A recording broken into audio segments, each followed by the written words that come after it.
I just finished. Y'all know this book. I know you know this book. I thought I was gonna cry way more than what I anticipated, since everyone and their moms are always like, oh, this book, you're gonna cry, you're gonna cry, you're gonna sob. I don't know if it's just I can't cry over books because I'm taking too much energy to read and too much effort to like visualize. But yes, I didn't cry. I literally just finished it 2 seconds ago. Like, I'm reading it, right? And then I get to this page and I'm like, I read this last part. And then I go like this to read the next part.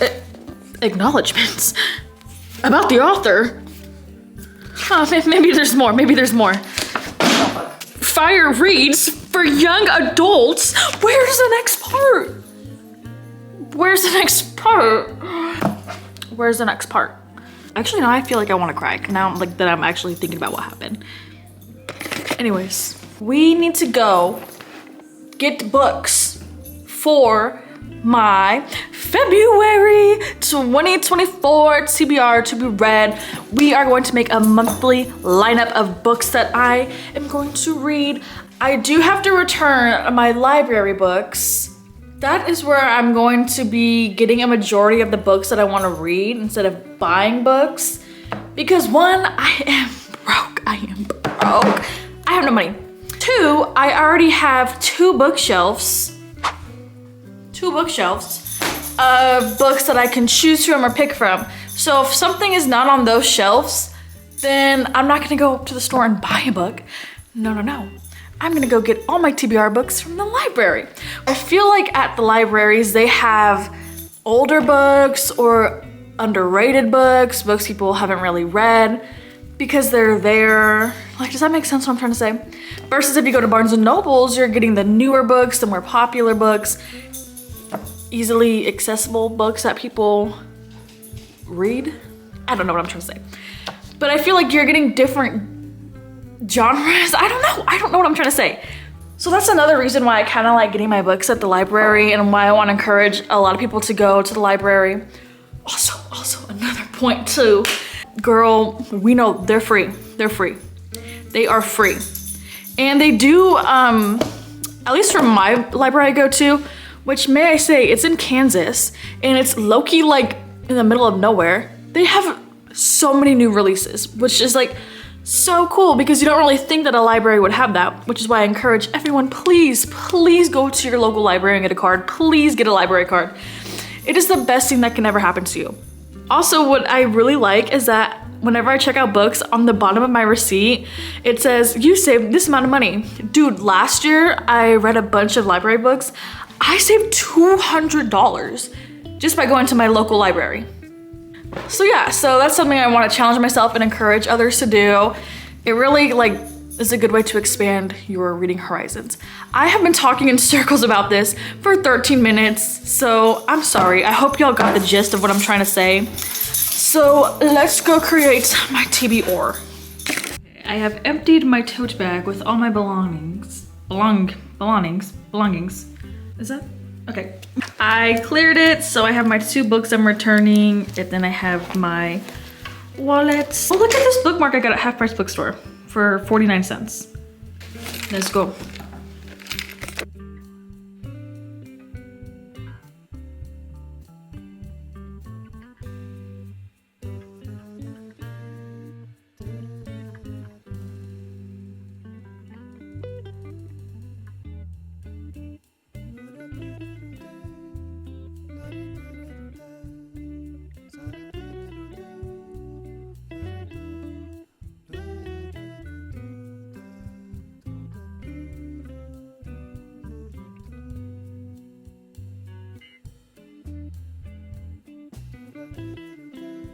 You guys, that was a very successful library trip. I got a bunch of books, but we'll dive into them when I get home. So let's get home. Hello. Oh my God. Sorry. This is like, I have to see if I look good. But this is so exciting. I'm so nervous. Today I'm doing my first ever reading wrap up plus a TBR. So I've never really done one of these videos before, so I am gonna be a little nervous. I do wanna preface that in case the energy or vibe is weird. And it's my first time doing any book related videos, which is also something I'm very much new at. I don't really record me reading, but I wanted to, you know, dabble. I wanted to get my feet in the water and try it out. Yeah, we have a lot to get into. As you guys already saw, I went to the library and picked up a bunch of good books. What I want to start off with is my everything I've read in January. I was very shocked with this month. I didn't think I would read a lot because it usually takes me a while to get through books. When I read ACOTAR for the first time, I'm not even lying, I started it in like July and then finished it in October. No, I finished it in November. So July to November, just reading ACOTAR. I didn't really dedicate time to read, or like I wouldn't be too focused on reading. I would be on my phone. So that book took me a while to get through. I think last year I read only like 7 books, which is why I am very, very surprised as to I've read this many books this year, and that is such a shock. Like, I'm really proud of myself. Oh, this is Tango Mango. Hi, Tango. I'm really surprised with myself that I was able to read that much, considering how much I read last year. So I'm really happy with my progress, and being able to like really fall in love with the story again, that was something I loved. So to kick off the month and kind of the end of December is when I transitioned into reading A Court of Mist and Fury, which is the second book in the ACOTAR series. This one, it was kind of the same with when I read ACOTAR, where it took me a while to get through it. After I got to like right here, like in the middle of the book, I went through her so fast because it was so good. A lot of people have rated this 5 stars on Goodreads, and I have to agree. This book was so good. I didn't expect myself to fall in love with the book as I did when I was reading this, because I'm not the type to be like, oh, I love this book, it was so good. Like, it's bad to say, but a lot of my ratings on Goodreads are like 3 stars, because I can always find something like I didn't like I'll be like, well, like I didn't like it this much, so. But my 5-star books, I typically rate 4 stars, just because I can always, like I said, find something I didn't really resonate with, or something that's just holding me back from like being like, oh, it's the perfect book.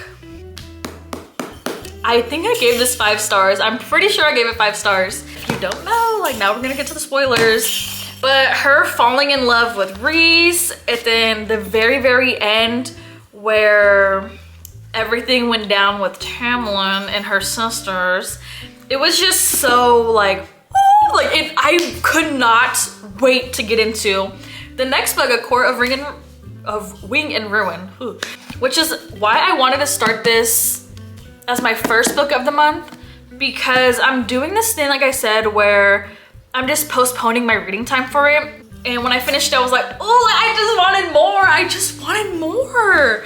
I really loved Cassian. Like, I know he has little sparks with Nesta, so is that a thing or is it not a thing? Like, I was getting a little vibe like, they're like, okay, obviously I don't know what happened. So yes, this was such a fun, gorgeous read.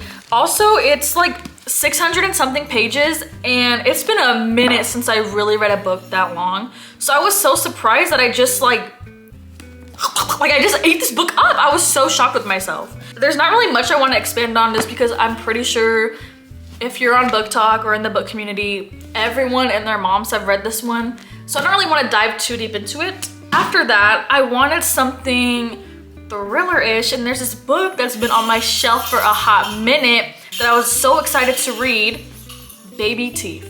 It says on the top, it's like The Omen meets We Talk About Kevin. And if you don't know, We Talk About Kevin is about like a child who's evil. Wait, that's what The Omen's about. The Omen is about like a child who's evil and demonic. And then We Talk About Kevin is just about, I think, like a sadistic child. It's more realistic, I think, since there's no like demons involved. So based on this, based on what he put, or what she put on the cover right here, I was so excited. I'm like, oh, like this is about to be a good read. This is a good read. To say I was disappointed would be an understatement. You get the perspective of Hannah, the 7-year-old daughter, and then Suzette, the mother. When the book starts, you're kind of seeing like this child, and she's talking about how she likes violent things and she hates her mom because she loves her dad so much. Then she does like these violent acts. Like at school, she sets a trash can on fire. She takes a helmet off a child who like hits his head against things. And so when she takes the helmet off, he ends up hitting his head on the wall and his head's like busted, bleeding, and she loves that. And from the mom's perspective, the mom, she has a condition where she has to take medicine, but she doesn't like the daughter because she sees the acts that the daughter's doing and how violent they are. And the dad is just like oblivious to it, or he brushes it off like, oh, that's my daughter, like, she's not capable of doing these things. Like he tells that to the principals, to the mom, and the mom's like, your child's literally evil. And throughout the book, the daughter is mute, she doesn't talk, but she knows what's going on. And if she wants to, she can communicate, because in the middle of the book, she suddenly like, she's researching witches and she finds this witch that died, and then she takes the persona of the witch and she starts talking to the mom only, like, I'm gonna kill you, bitch, like I'm this witch, I'm this lady. And the mom's like, what the fuck? At first she's scared, but then she uses it as a way to communicate with her daughter still. But it's like, we hear the daughter talk about how she's an evil witch. Then on top of that, she like, I don't know how to describe it, like she's like like the daughter is moaning sexually in another room. And the mom walks in like, what the fuck is going on? And the daughter is as if she's in the middle of intercourse. And the mom's like, what the fuck? Like she calls a therapist, gets like a psychiatrist to diagnose the daughter. But you have all of this happening in the book. This huge buildup. She does more things to the mom. I don't want to spoil it entirely, like how this child acts. But like, you're getting this lead up, like what's wrong with the daughter? What's wrong with the daughter? And the daughter, like her mind fluctuates from like evil to like wanting to protect the father because she hates the mom for some reason. And you never like the daughter. Like, I don't know why they added this perspective of the daughter, because for me personally, I never ended up liking her. I was just like, these actions you're doing aren't justifiable in any means. It ends low-key on a cliffhanger. And I was like, oh, like a cliffhanger? Oh my God. Because the daughter gets sent away. The parents are happy kind of, because they both realize the daughter's messed up, I guess to say. I don't know, like I went into the book thinking she was gonna be possessed or something like more evil, but the daughter's just a bitch. Like, I don't know what else to say. The 7-year-old is a bitch. Like, there's nothing way to describe it. I don't know. But yeah, so then it ends like on a cliffhanger. I went on the author's TikTok because I found out she's actually writing and publishing another book that's supposed to be released, I want to say in the summer, and it's a follow-up to this one. When the author was explaining the TikTok, she was like, yeah, like technically you don't have to read Baby Teeth in order to like follow along this book. Like this book takes place 27 years later, and so all you need to know is like Hannah's backstory. 27 years later, this book doesn't even have a proper conclusion. I don't know. I rated it 3 stars because that's what I usually give every book. Looking back at it, it probably should have got 2, but I think I rated it 3 just because I was able to read it super fast. And like when you're reading the description of the scenes where the daughter's violent or the mom reacting to the daughter, they're kind of intriguing. Like the way she's describing these acts, I'm like, oh, like I want to keep reading. But other than that, it was not giving. So next I got a book, and I got it from the library. Honestly, I do judge books by the cover. So I saw this and I was like, ooh, this is so cool. It's called Before the Devil Knows You're Here. It's supposed to be a modern take on the Johnny Appleseed folktale. I'm not really too sure. I don't really know Johnny Appleseed, like his tale to begin with. That's something I think I learned in 2nd grade. So getting into the book, you don't have to know the story, but it does take place during, when does it take place? 1836. It takes place in 1836. You get the perspective of Johnny Appleseed, and then the main character, whose name was Catalina. This was a very short book. I want to say it was like 280 pages. Basically, her brother gets kidnapped, and then her father's sick and dies. So she has to go save her brother, and then on her way to save the brother, she journeys with Paul Bunyan. That's also another retelling of Paul Bunyan. I didn't think I would like it, like I said, but the more I read it, the writing was really beautiful. I really liked the main character. She had a good head on her shoulders throughout the whole book. It was a very, very good read. The only thing I would suggest is reading this book to elevate your reading experience. I hate saving books for a later time because I really believe if you want to read a book, just read it. But if you want to elevate and enhance your reading experience, I would read this like honestly in September or October. It's very like a dark fairy tale, so you're gonna get that aspect. Also, a little bit of historical. Like I said, you have to kind of know the fairy tale, and some of the plot elements revolve around the time period. It didn't really affect the reading of it because I'm someone who gets really bored or kind of scared to read those books because I know it's not gonna hold my attention. But this really brought those elements together and it didn't affect the reading of the story. So that's what I have to say about this one. Sorry, I feel like I'm not really describing the books well, but guys, please bear with me. Like, this is my first time giving reviews. Next, I read Assistant to the Villain. This is one I picked up because of TikTok.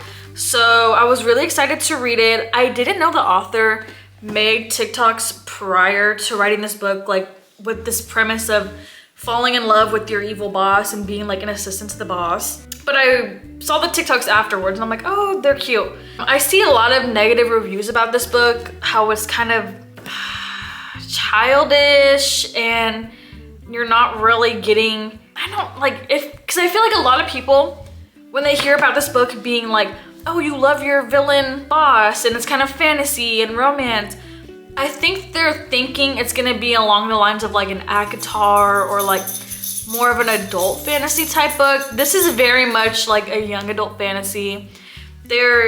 I don't think there was any spice in it, which isn't a big, like I personally get kind of uncomfortable reading smutty pages. So this was a cute little book to pick up. One of the reviews on the back said it was like a mix of The Office. This whole time I had the thought of The Office in my head while I was reading the book. It's kind of not like The Office at all. Not that The Office is the best thing ever, but it's not really comparable. But it's not gonna affect your experience with the book because it was still pretty good nonetheless. Once again, I think I rated it 4 or 3 stars. It was a really, really cute read. There's like a mystery element because someone's trying to kill the boss and you're like figuring out like, oh, who's killing him? In regards to that, when you find out who does kill him at the end, you're kind of like, in my case personally, I was like, okay, and like this was kind of stupid finding out who it was. It was very disappointing, so I'm like, how the hell does this person get tied into this story? I'm like, okay, like whatever. But yeah, it was cute. The only thing I didn't like, I guess I kind of wanted it to be more serious, which isn't a bad thing, like I was already saying previously, because you go in thinking it's gonna be serious. But from the beginning, the villain is like this most evil being ever. Like he's super evil and vicious and violent. But then he like makes jokes and he gets awkward throughout the book. So I'm like, kind of like takes away his whole evil element, I guess, to me. There's very like little one-off scenarios throughout the book. And then it slowly brings you back to the plot. So if you want like a very cute little fun read, I would recommend it. It wasn't horrible, like what a lot of people are making out to be. If you go in not expecting it to be serious, and if you just read it for a cute little story, then yeah, it's a good read. Another thing I saw a bunch of people talking online is how they thought it was gonna be a standalone. I thought so too going in, but at the end, it leaves you with like a cliffhanger, and the author on TikTok did end up saying she has 2 books planned for this series, and I think the next book comes later this year, like when the book is released. So I think it'd be interesting to see how it follows up with the characters. The next book I have is It Happened One Fight. This is a book I didn't see a lot of people talking about online. I got it for Christmas from my little sister, so she did pick this out. So after reading Assistant to the Villain, I was like, I love romance. Like, I love romance. And this is just it. It's forced proximity, rivals to lovers. It takes place in old-timey Hollywood in 1936, I believe is the time frame. It's basically about how these 2 movie stars Like they're always put together for movies and like they have like a little romance, but then something happens one night where she ends up hating him, and it takes place a couple years after that incident where the public saw them in this huge fight, I guess. I don't want to like say what it is. Not that it matters, but if you want to read it, I feel like I need to be less spoily when I do reviews. And she loves being in the spotlight and the limelight, and he's kind of like, this really isn't for me. But she is set to marry another man, but it turns out that she actually accidentally got married to her rival movie star. Her rival, that is a movie star. Sorry, I really can't describe things either, I'm sorry. Okay, so it's Joan, and then it's Dash. Those are the two movie stars, and then Monty is like the guy that she's marrying, but she can't marry him because Joan still has to divorce Dash. So basically over the course of 6 weeks, you kind of see their romance blossom, and then some of the problems, obviously, you need a plot, so some conflicts come about. It was a really good read. I, once again, rated it 3 stars. I don't really know what I would change. It's one of those romance books where it's just a romance book. There's not really anything else. Not to spoil it, but you know they're gonna get together in the end. You just have to see what takes place. It was honestly kind of funny. I'm not the type of person that likes to laugh out loud when I read books because I'm like I laugh in my head. But there's a couple parts in this book where I did laugh out loud. I was like, aw. It was very cute. There's a secret that Joan has, and it's hinted at throughout the book. And then once you find out what it is, I think it was a really good secret as a character element. I liked the way they went about it, and I liked how they had the characters react to this secret. It's a very taboo subject. I don't want to spoil what it is, but reading it and hearing the characters' response, it's like, I don't know, like especially for that time period, it was empowering. If you're looking for a book to read in February for a little Valentine's cute little romance read, I would definitely recommend this. It's not your typical romance book where they fall in love and like it's set in modern day. I think the time period really adds to the story. It makes it different from a lot of the popular romance books I see nowadays. Okay, the next book I read, I wish I saved this for the summer because it is such a summer-esque book. Granted, it does take place in the summer, but it is This Delicious Death. This book was so cute. It's basically about these 4 girls and they go to like a music festival, but there's this thing called the hollowing, which basically turned like half the population into human-eating zombies. They've learned over the course of 2 years prior to like when the book begins how to manage and live with this zombie inside of you, because they still have to eat like meat, but they eat fake meat. Regardless. Okay, sorry, I had to do a location change because my feet were falling asleep and it was hurting so bad I thought I was not gonna make it to the end of the video. So yes, they're like zombies, they eat meat, they eat human meat, but the government made like a fake meat so that they can satisfy their appetite without killing the population, you know? It's about 4 girls and you're only in the perspective of one, and she goes with her friends to a music festival, and all of a sudden, like, people start dying from these zombie humans, and the girls are like, what the hell, like, what's going on? So you basically follow what's causing this outbreak, why are people dying. One of their friends is starting to act a little cray-cray and go back to her zombie days, and they're trying to like take care and manage the friend, manage their own appetites since all of the girls are zombies. I say the word zombie loosely because I really can't think of a word to describe what they are. Okay, and then also this book has a slight romantic storyline, which is so cute. It is a sapphic love story while also a zombie outbreak killing cannibalistic story. I ended up reading this in 2 days because it was so good and it's so fast paced you don't want to put it down. I even went to the gym and was like on the gym little bicycle and I was like, ooh, like reading this book. It was so good. I recommend you just read it in the summer, like I said, just to help enhance your reading experience, because reading it in this cold July, I couldn't really put myself in the story. I think I rated this one 4 stars. The only thing I can say is you find out towards the end why this outbreak is happening at this music festival.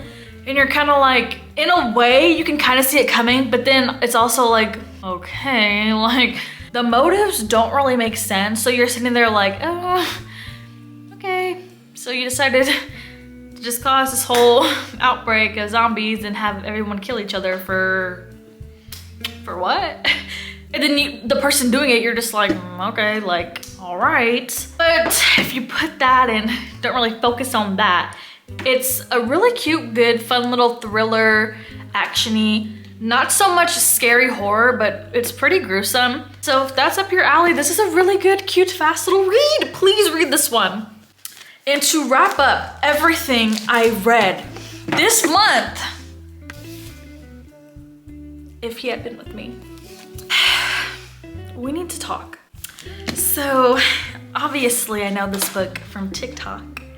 I've seen videos made about how it's the saddest book ever, how you will sob reading it. It's just this heartbreaking, gut-wrenching story. I go in the comments of all these TikToks. Y'all love to spoil a book because I knew what was gonna happen at the end of this goddamn book. Granted, the first chapter is it basically tells you what's gonna happen at the end of the book, like in the first chapter. So I already know what to expect.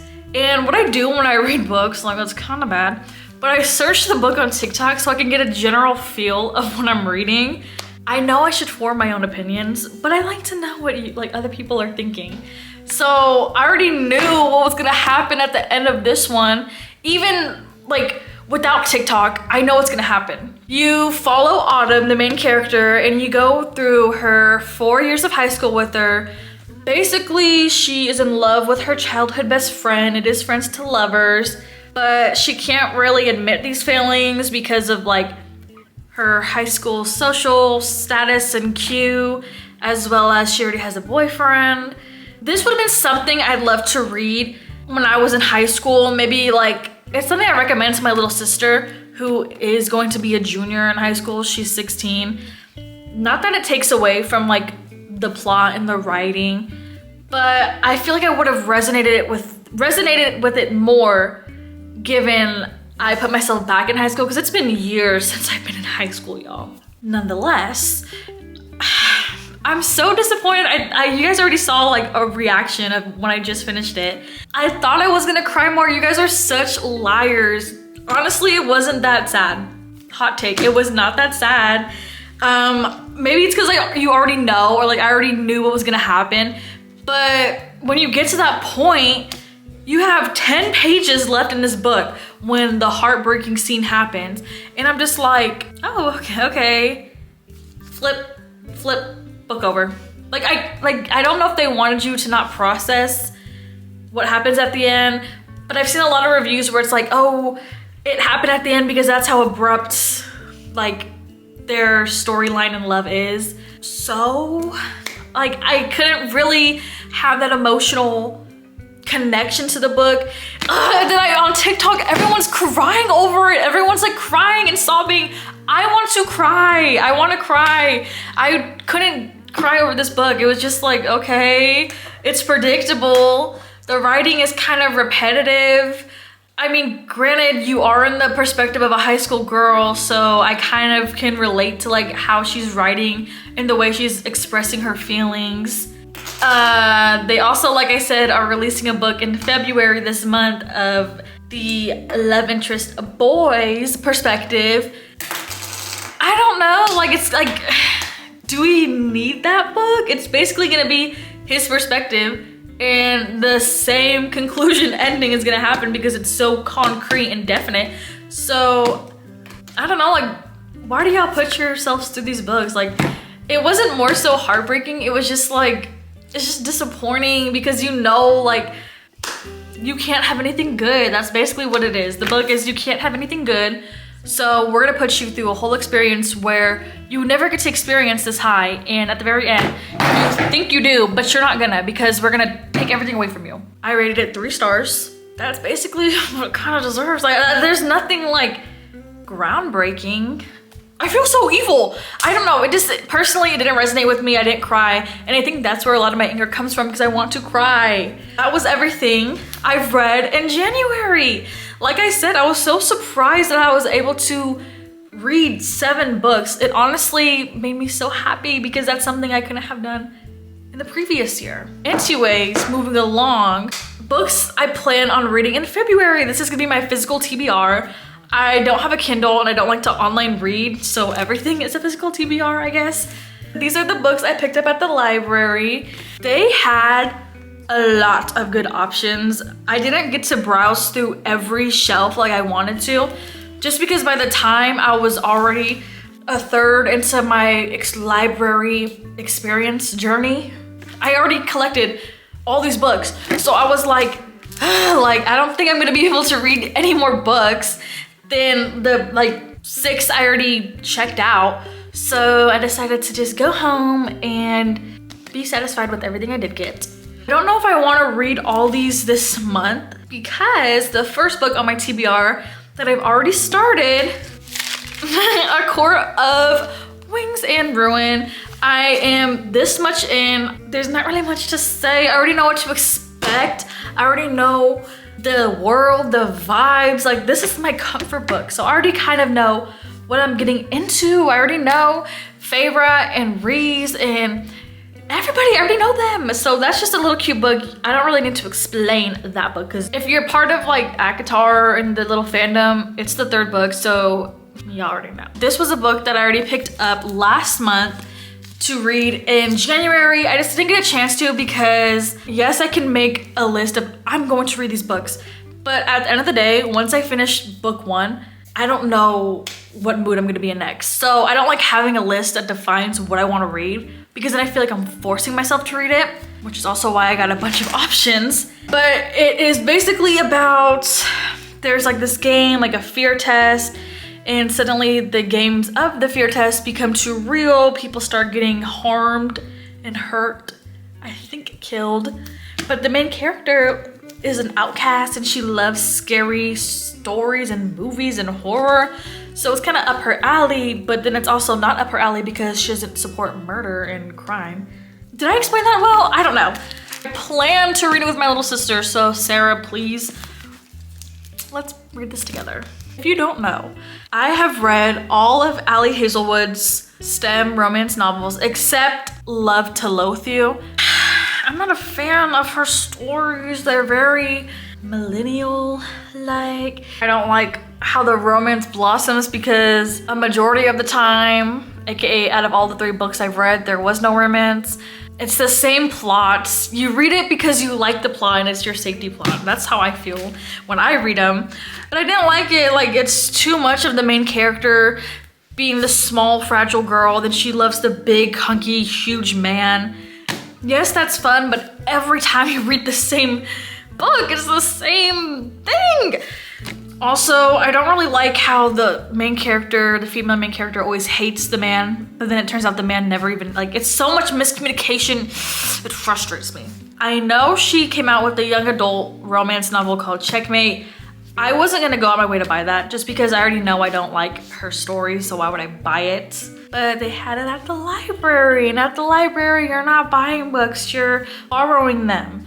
So I decided to just pick it up and read it for February, since it is a romantic month and I want to be really getting into that romance February love vibe spirit. Y'all already know what it's about.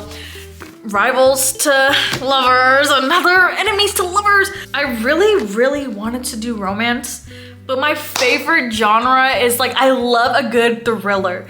Something about a thriller or a horror book is just gonna do it for me. Like, those books really get my attention. Next I got was called Tag You're Dead. Basically a little superstar influencer, as it says on the back, has a live stream, a citywide game of tag in which the prize is to be one of his personal assistants. So they're all playing tag, yada yada. Someone dies when there's a citywide game of tag, and that's when it's revealed that 4 players have darker motives for joining the game of a lifetime: money, obsession, and revenge. And one of them will do anything, and killing including killing the competition to be the victor. And the synopsis is pretty straightforward. There's 4 people that are making this game deadly. And I like that. Yes, I wanna read this and be like, yes, like, oh, like, you're killing tag because you want money or you're obsessed. This next one looks so, okay. This one, I didn't see the cover first. I saw this and then I read this and it was so stinking cute. Lahi Johnson was born in central Pennsylvania and has made it her life's mission to drum up some excitement around here by serving as her high school's unofficial matchmaker. She was perfectly happy in her role on the romantic sidelines until her cousin Summer decided to have an obnoxiously excessive sweet 16 and deny her the right to a +1. Now Lahi has a new life's mission, which is to prove Summer wrong. Wow. This is a sign that I should read the back more comprehensively because I thought it was about something different and I was about to give you guys a different summary of it. But that sounds pretty fun, like a little, like, yes, I'm gonna date someone in spite of you type story. She has to find someone to be her +1, but then slowly I feel like it's gonna be someone she's not too fond of, which might be another enemies to lovers, but not entirely, more like dislikes to lovers. So I'm excited. Based on her age, I think this is a young adult. So once again, if you're into spice, I'm pretty sure this isn't gonna have what you're looking for. It's just gonna be a cute little teenage-y romance book, which, like I said, we love around here. We love a good, cute little summer fun read. Hush, little baby. Okay, so basically another thriller. I love thrillers. It says it's about this lady who she had a toxic mother, but then she escaped her toxic mother, grew up, got married, and got pregnant with her wife. But then the wife left her, and so now, pregnant and alone, she's in this group mom therapy session thing where she's like with other moms. And she's using it to cope, but then slowly Jillian, the main character who's pregnant, things begin to dwindle and like crumble around her, and she suspects that it's the group mom therapy club that she's in that is plotting her demise. Not much really to the description when I was reading it. I think I gravitated more towards the fact that she's 1, pregnant, 2, she thinks that her little group of friends are her friends, but then they're not. I'm like, well, how does that turn about? What did these mothers do to her? So yes, and then also she wants to not become like her toxic mom, but that might happen. I don't know, we will find out. I forgot I got this one. This one is called The Love Con, and I saw the side and I was like, that looks like a really interesting title. Sometimes Kenya Davenport believes she was switched at the hospital. How else could a lover of anime, gaming, and cosplay come from STEM parents? Still, Kenya dreams of being able to turn her creative hobby into a career. She finally has a chance to make it big when she joins the reality TV show competition, Cosplay or No Way.